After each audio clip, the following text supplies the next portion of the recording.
السلام علیکم خوږو دوستانو، ستړي مه شئ. خدای پاک دې وکړي چې جوړ او روغ یاست او د یخ ژمي دا اوږدې شپې مو په خیر تېرېږي. دوستانو د ځان ډېر خیال ساتئ چې سکارو مې ونه وهي، یخ مې ونه وهي. خپل ګرمې جامې اغوندئ، ګرم کوټ اغوندئ، جرابې پښو کوئ، د باندې چې وځئ د ځان ډېر خیال ساتئ.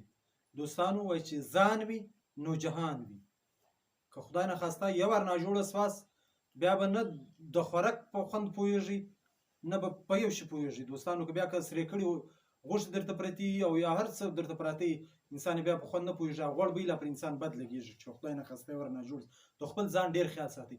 دوستانو یو خپل شعر درته وایم، یو خپل کلام درته وایم، پخوانی کلام درته وایم، خو یو خواست تر شعر ویلو له مخه تاسو ته کوم. دوستان زما دا یوټیوب چینل تاسو بیخي کم سبسکرایب کوئ. زه چې ووینم ویډیو ډېرو خلکو کتلی وي، ډېر کور مو ودان ویډیو، خو سبسکرایب کړی نه وي. دوستان دا ویډیو چې تاسو وګورئ ضرور سبسکرایب کوئ، لایک کوئ، کمنټ راکوئ. دوستانو په دې ستاسو هیڅ نه ځي، ماته حوصله افزایي راکوي، زه به خوشحاله کېږم. ما نور هڅوي چې زه نورې ویډیو بیا پورته کړم، ځکه زه بیا په دې پوهېږم چې دا دوستان زما دا زیار دا زما خواري خوښېږي، دا زما ویډیو خوښېږي.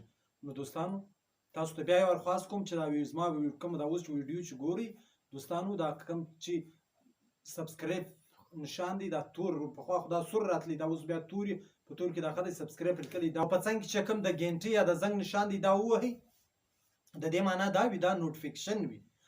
زه نوې ویډیو پورته کوم تاسو ته نوټیفیکشن درځي، تاسو ته خبر درځي چې غزنوي یو نوې ویډیو پورته کړله، نو بیا تاسو بیا ګورئ.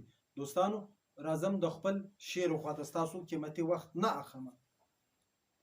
وایي دا ستا ګلاب ځواني به هم یاره خزان سي یو وخت، دا ستا ګلاب ځواني به هم یاره خزان سي یو وخت، او تل به تور نه وي یاره سپین به دي ویښتان سي یو وخت.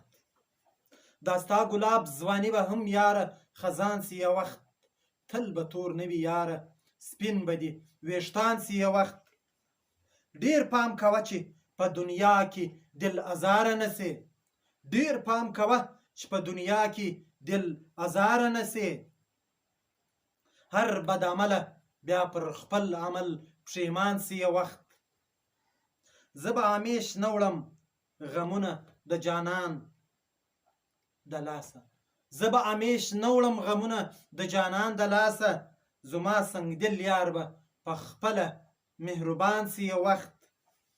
که دې هر چاته د زړه حال وایي زما دلبره، که دې هر چاته د زړه حال وایي زما دلبره، دا پټه مینه به رسوا زموږ پر جهان سي یو وخت. او زما قسمت به هم تر مرګه پورې نه وي ویده، زما قسمت به هم تر مرګه پورې نه وي ویده، او د غزنوي به هم په ژوند پوره ارمان سي یو وخت. خوږو دوستانو د ویډیو په پای کې بیا یو درخواست درته کوم، دا زما چینل سبسکرایب کړئ. دوستانو دا ماته حوصله افزایي راکوي، دا ماته ډاډ راکوي، دا زما ډاډګیرنه کوي، دا ما هڅوي چې زه نورې ویډیو پرې پورته کړم. دوستانو زما ویډیو سبسکرایب کړئ، لایک یې کړئ. پر لوی او بخښونکي خدای مو سپارم، په مخه مو ښه ژوندي اوسئ، کور مو ودان.